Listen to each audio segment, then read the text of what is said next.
తాకట్లో ఉన్న మీ బంగారాన్ని విడిపించి ఆ రోజు ఆన్లైన్ రేటుకి కొంటాం. Sharma gold company.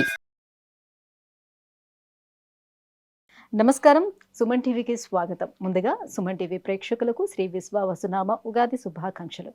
ఈ విశ్వావసునామ సంవత్సరం ద్వాదశ రాశుల వారికి ఏ రకంగా ఉండబోతుంది, గవ్వ ప్రశ్నను అనుసరించి ఈ ద్వాదశ రాశుల వారికి ఎటువంటి ఫలితాలు ఉండనున్నాయి, ఎలాంటి పరిహారాలను పాటించుకోవాలి, ఈ విషయాలన్నీ కూడా తెలియజేసేందుకు మనతో పాటు ఉన్నారు ప్రముఖ జ్యోతిష పండితులు బ్రహ్మయోగానంద కృష్ణమాచార్య గారు. గురుగారు నమస్కారం. జై వీరబ్రహ్మచి. నమస్కారం. గురుగారు, కర్కాటక రాశి వారికి విశ్వావసునామ సంవత్సరం ఈ గవ్వ ప్రశ్నను అనుసరించి ఏ రకంగా ఉండబోతుందో తెలియజేయండి. అలాగే ప్రతి రాశికి కూడా మీరు ఆదాయ వ్యయాలు అలాగే రాజపూజ్యం అవమానాలు చెప్తున్నారు కదా, ఈ గణన అనేది ఏ రకంగా చేస్తారు, దీన్ని ఆధారంగా ఈ సంవత్సరం అంతా ఎలా ఉండబోతుంది అనేది ఒక ఎస్టిమేషన్ వేసుకోవచ్చు అంటారా? శివాయ బ్రహ్మణే నమ, వీరబ్రహ్మేంద్ర స్వామినే నమో నమ. జై వీరబ్రహ్మ జై గోవిందమాంబచి. శివాయ బ్రహ్మణే నమ, వీరబ్రహ్మేంద్ర స్వామినే నమో నమ. వచ్చినటువంటి ఫలితం 2. ఇది చంద్రుడికి సంబంధించినటువంటి ఫలితం. ఇక మీరన్నట్టు ఆదాయ వ్యయాల విషయానికి వస్తే, ఆదాయం 8, వ్యయం 2, రాజ్యపుత్యం 7, అవమానం 3. భారత ప్రభుత్వం ఉన్నటువంటి అందరి జ్యోతిష్యులకు ఇచ్చినటువంటి మార్గనిర్దేశకత్వం ప్రకారంగా సౌరమానాన్ని అనుసరించి చెప్తున్నటువంటి ఫలితాలు కొన్ని ప్రత్యేకమైనటువంటి స్థితిగతుల్లో గణితాల్లో వచ్చినటువంటిది ఇది. ఇందాక కొంతమందికి వచ్చినటువంటి సందేహం కూడా, ఈ గణనలో వచ్చినటువంటి రాజ్యపూజ అవమానాలు అన్నటువంటివి 1 మాసానికే పరిమితం అవుతాయా, సంవత్సరం మొత్తానికి కూడా పునరావృతం అవుతూ ఉంటాయా, వీటిని అసలు మనం పరిగణనలోకి తీసుకోవచ్చునా లేదా? చాలా ఆసక్తికరమైనటువంటి అంశం ఇది. ప్రత్యేకించి కర్కాటక రాశికి సంబంధించిన కొన్ని ఫలితాలు విశ్లేషణ చేసుకుంటూ కూడా దీన్ని మనం చెప్పుకునేటువంటి ప్రయత్నం చేద్దాం.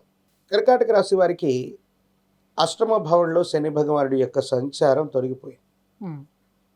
భాగ్యస్థానానికి వెళతాడు శని. అష్టమ శని తొలగిపోవడం వల్ల ఉపశమనం లభిస్తుందేమో, సానుకూలవంతమైనటువంటి స్థితిగతుల్లో జీవితం ఉంటుందని మనం భావన చేస్తూ ఉంటాం. కర్కాటక రాశికి రాశ్యాధిపతి కూడా చంద్రుడే. ఈ వచ్చినటువంటి ఫలితం కూడా చంద్ర ఫలితం. 2 రకాలైనటువంటి స్థితిగతుల్లో ఉండబోతుంది. ప్రశ్న శాస్త్రాన్ని అనుసరించి దేవగురువు అయినటువంటి బృహస్పతి ఎక్కువ కాలం వ్యయంలో ఉండటం వల్ల, గురువు యొక్క బలం లోపించటం వల్ల మనం చేసే ప్రతి ప్రయత్నం కూడా లోపభూయిష్టంగా ఉంటుంది. అది ఎలాగంటే, మంచి కారులో వెళ్తున్నాం, మనం చాలా వేగంతో వెళుతున్నాం, ఒక టైర్ పంచర్ అయిందనుకోండి, అంత వేగంతో వెళ్ళగలమా? మళ్ళీ టైర్ను మార్చుకోవాల్సి వస్తుంది. సో గురువు బలం లేకపోవటం వల్ల కొన్ని విషయాలు మిమ్మల్ని స్తంభింపజేసేటువంటి అవకాశం ఉంటుంది. ఈ స్తంభన కొంతకాలం కొనసాగటం వల్ల సరైనటువంటి సమయానికి జీవిత లక్ష్యాన్ని చేరుకోవటంలో ఆలస్యం అవ్వచ్చు. ప్రత్యేకించి అష్టమ శని జరుగుతూ ఉన్నటువంటి సందర్భంలో ఆయు ప్రమాణం మీద ఎక్కువ కాలం శని భగవానుడి యొక్క స్థితిగతులు సుమారు 2 సంవత్సరాల 6 మాసాలు 30 నెలలకు అటు ఇటుగా శని భగవానుడి యొక్క తీక్షణమైనటువంటి వీక్షణ నడిచింది. ఇప్పుడిప్పుడే ఆరోగ్యం నుంచి కోలుకుంటున్నటువంటి మీకు గురుబలం లేకపోవటం వల్ల ఆరోగ్యపరమైనటువంటి అంశాల్లో కొన్ని కొత్త ఇబ్బందులు ఎదుర్కోవటం, వాతావరణ మార్పుల వల్ల శరీరానికి సంబంధించినటువంటి స్థితిగతుల్లో ఆరోగ్యపరమైనటువంటి సమస్యలు ఎక్కువయ్యేటువంటి అవకాశం ఉంటుంది. కాబట్టి ఆరోగ్యపరమైన అంశాల పట్ల తస్మాత్ జాగ్రత్తగా ఉండటం చెప్పదగినటువంటి సూచన. రాశి ఫలాలను అనుసరించి చెప్పగలిగినటువంటి రాజ్యపూజ్యం, అవమానం, అలాగే విశేషవంతమైనటువంటి ఆదాయ వ్యయాలతో పాటుగా ఒక్కో నక్షత్రానికి చెప్పబడేటువంటి కందాయ ఫలితాలు కూడా ఉంటాయి. అది ప్రతి 3 మాసాలకి 4 మాసాలకు ఒక్కసారిగా, అంటే సంవత్సరాన్ని 3 భాగాలుగా చేసి 12 మాసాలని డివైడెడ్ బై 3గా చేస్తే ప్రతి 4 మాసాలకి కందాయ ఫలితాలు 27 నక్షత్రాల్లో వాళ్ళ నక్షత్రానికి సంబంధించి ఒక కందాయ ఫలితం. వాటిలో శూన్య సంఖ్య, బేసి సంఖ్య, సరి సంఖ్య, ఈ 3 మీద ఆధారపడి ఉంటుంది. శూన్యతిథి శూన్యంగా వచ్చినటువంటిది 0 వస్తే ఫలితం అత్యంత అల్పంగా ఉంటుంది, లేక అసలు లేదు. బేసి సంఖ్య వచ్చినప్పుడు ఆ బేసి సంఖ్యలో ఎంత ఎక్కువ సంఖ్య వచ్చింది అన్నటువంటి దాన్ని బట్టి ఆ 4 మాసాలు ఆ జన్మ నక్షత్రాన్ని లేదా నామ నక్షత్రాన్ని అనుసరించి ఈ ఆదాయ వ్యయాలతో పాటు వాళ్ళకి సంబంధించిన అభివృద్ధి అంత తీక్షణంగా ఉండబోతుంది. ఇక సరి సంఖ్య ఆదాయ వ్యయాలతో పాటుగా వాళ్ళు చేసే ప్రయత్నాన్ని బట్టి పరిస్థితులన్నీ కూడా సమన్వితంగా సమన్వయం చేసుకునేటువంటి అవకాశం ఉంటుంది. సో ఆదాయ వ్యయము, రాజ్యపూజ్య అవమానంతో పాటుగా రాశికే కాకుండా ప్రతి నక్షత్రానికి కూడా ఒక కందాయ ఫలితం అన్నటువంటిది ఉంటుంది. ఈ కందాయ ఫలితం అన్నటువంటిది ప్రతి 4 మాసాలకి ఒక్కసారిగా మనం ఇంచుమించుగా లెక్క కట్టచ్చు. కానీ ఆదాయ వ్యయాలన్నటువంటివి సుమారుగా మీ జన్మ నక్షత్రాన్ని అనుసరించి ఈ సంవత్సరం మొత్తానికి కూడా ఉండే అవకాశం ఉంటుంది. కానీ గురుగారు ఆదాయంలో మాత్రం ఎక్కువగా కర్కాటక రాశికి 8 ఆదాయం అన్నారు, వ్యయం 2 అన్నారు, రాజ్యపూజ్యం 7, అవమానం 3 అన్నారు. కానీ ప్రత్యేకమైనటువంటి పరిస్థితుల్లో ఆదాయ వనరులు తగ్గిపోయి మేము అనుకున్నటువంటి విధంగా లేదన్నటువంటి ఆలోచనలో చాలామంది ఉంటారు.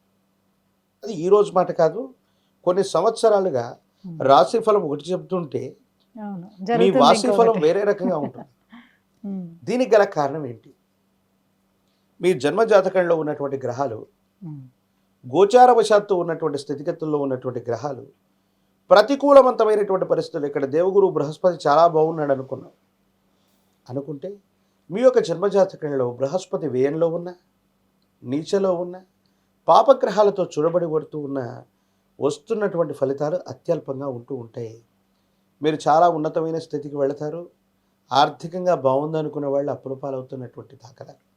అందుకనే జన్మ కుండలి కంటే కూడా ఎక్కువగా మనం సరైనటువంటి ఫలితాల కోసం మళ్ళీ నవాంశను చూస్తూ ఉంటాం. ప్రత్యేకించి ఈ విషయాన్ని ఎందుకు చెప్పాల్సి వచ్చిందంటే, ఓ 2 కవలలు ఈరోజు ఉదయం 9:01 జన్మించారు అనుకున్నాం. 9:01 ఓ వ్యక్తి జన్మించాడు, 9:02 మరో వ్యక్తి జన్మించాడు. ఇద్దరు లగ్నం ఒకటే, ఇద్దరు నక్షత్రం ఒకటే, అన్ని పరిస్థితులు సాధారణంగా ఉన్నాయి.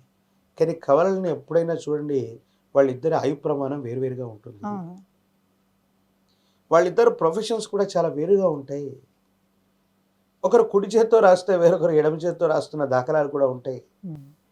మరి ఇద్దరి జాతకాలు సర్వసమానం, ఇద్దరికి ఒకే తల్లిదండ్రులు, ఇంచుమించు ఒకే లగ్నంలో పుట్టారు, ఒకే నక్షత్రంలో జన్మించారు, ఒకే రాశి అయ్యింది. అలాంటి వాళ్ళ యొక్క జాతకంలో ఈ వ్యత్యాసం ఎందుకు వస్తుందంటే, అందుకనే అంత సూక్ష్మమైనటువంటి పద్ధతిలో వాళ్ళ యొక్క ఆయు ప్రమాణంతో సహా అన్నిటిని లెక్కించడానికి 9 భాగాలుగా చేస్తే నవాంశ అన్నారు. 60-64 భాగాలుగా ఒక్క రాశి చక్రాన్ని విభజించగలిగితే కవలల యొక్క జాతకంలో కూడా తీవ్రమైన వ్యత్యాసాన్ని మనం చూడగలం. సో ఇన్ని రకాలైనటువంటి గణనలు, అంటే రాశి చక్రాన్ని 9 భాగాలుగా చేయటం, 10 భాగాలుగా చేయటం, 60 భాగాలుగా చేయటం, ఇలాంటి గణితాలతో కూడినటువంటి స్థితిగతుల్లో కవలల యొక్క జాతకాన్ని కూడా అంత సూక్ష్మమైనటువంటి స్థితిగతులకు వెళ్ళగలిగితే ఆ వచ్చినటువంటి కుండలిని ప్రామాణికంగా తీసుకుంటే ఒక్క నిమిషం వ్యత్యాసంలో జన్మించిన వాళ్ళకి ఇంత తేడా ఉన్నప్పుడు రాశి ఫలంలో కోటానుకోట్ల యొక్క జాతకాలు ఉంటాయి. మన యొక్క జన్మ జాతకంలో పాజిటివ్గా ఉన్నటువంటి గ్రహాలు ఉన్నప్పుడు, గోచారవశాత్తు వాటి యొక్క ప్రభావం అధికంగా ఉన్నప్పుడు మంచి ఫలితాలు ఎక్కువగా ఉంటాయి. మన జాతకంలో నెగిటివ్ ఫోర్స్తో ఉన్నటువంటి గ్రహాలు లేదా నీచలో ఉన్నటువంటి గ్రహాలు సరైనటువంటి మహర్దశ లేనటువంటి పరిస్థితి ఉన్నప్పుడు గోచారవశాత్తు అన్నీ బాగున్న అల్పమైన ఫలితాలని మనం పొందగలుగుతూ ఉంటాం. కాబట్టి ఆదాయ వ్యయాలవ్వచ్చు, మిగతా అవ్వచ్చు, ఈ సంవత్సరం మొత్తానికి వర్తిస్తాయి. కందాయ ఫలితాలు మాత్రం సంవత్సరానికి 2-3 సార్లుగా మారేటువంటి అవకాశం ఉంటుంది. ఏది ఏవైనప్పటికీ మన జన్మరాశి, జన్మకుండలిలో ఉన్నటువంటి గ్రహాల యొక్క స్థితిగతులను అనుసరించి జీవిత పర్యంతం కూడా ఈ విధంగా అనుకూలంగానో ప్రతికూలంగానో జరిగేటువంటి అవకాశం కనపడుతుంటుంది. గురుగారు, మరి కర్కాటక రాశి వారు ఎటువంటి పరిహారాలని పాటించుకోవాలంటారు? కర్కాటక రాశి వారి యొక్క జీవన గమనంలో అష్టమ శని ప్రభావం సంపూర్ణమైన బృహస్పతి యొక్క బలం లేనటువంటి కారణంగా రహస్య జీవితాన్ని గడపటం, కొన్ని ఇబ్బందులు కలగటం, ఈ విధమైనటువంటి స్థితిగతులు కలిగేటువంటి అవకాశం ఒకటి కలుగుతూ ఉంటుంది. కాలభైరవ స్వామి వారిని విశేషంగా పూజించటం, గురువారం పూట నియమనిష్టలతో కూడిన జీవన విధానంతో ఉండటం, గురుదేవతా స్వరూపాలని ఆరాధన చేయటం, సప్తాహం అంటే 7 రోజుల్లో గురుచరితని పారాయణ చేయటం అనుకూలవంతమైనటువంటి పరిస్థితులకు కారణమవుతుంది. మహాకాల భైరవ వృక్షాన్ని మెళ్ళో ధరించడం వల్ల అత్యంత అనుకూలవంతమైనటువంటి స్థితిగతుల్లో జీవితం ఉంటుంది. భవిష్యత్ అంతా కూడా చక్కగా కొనసాగేటువంటి అవకాశం కనపడుతుంది. విద్య, ఉద్యోగం, వివాహం, విదేశీయానం, ఆరోగ్యం, ఐశ్వర్యం, సంతానం వీటన్నిటికి సంబంధించి సమస్య ఏదైనా కూడా పరిష్కారం కోసం కింద స్క్రోల్ అవుతున్నటువంటి నెంబర్కి కాల్ చేసి గురుగారు అపాయింట్మెంట్ పొందవచ్చు. గురుగారు, కర్కాటక రాశి వారికి ఈ విశ్వావసునామ సంవత్సరం ఎలా ఉండబోతుందన్న అంశాలు తెలియజేసినందుకు ధన్యవాదాలండి. జై వీరబ్రహ్మ, జై గోవింద బాబాజీ.